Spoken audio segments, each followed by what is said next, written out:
วัสดีค่ะหนูชื่อของขวัญเมธาพรเหรอที่ว่าหนูจะร้องเพลงให้ฟังนะคะค่ะอ๋อทีคนมีปัญญาสร้างบ้านบนศิลาคนมีปัญญาสร้างบ้านบนศิลาเมื่อมีลมพายุพัดมาฝนตกหนักแม่น้ำก็ไหลเชี่ยว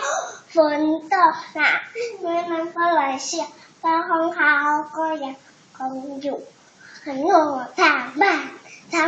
บนทรายคนโง่สร้างบ้า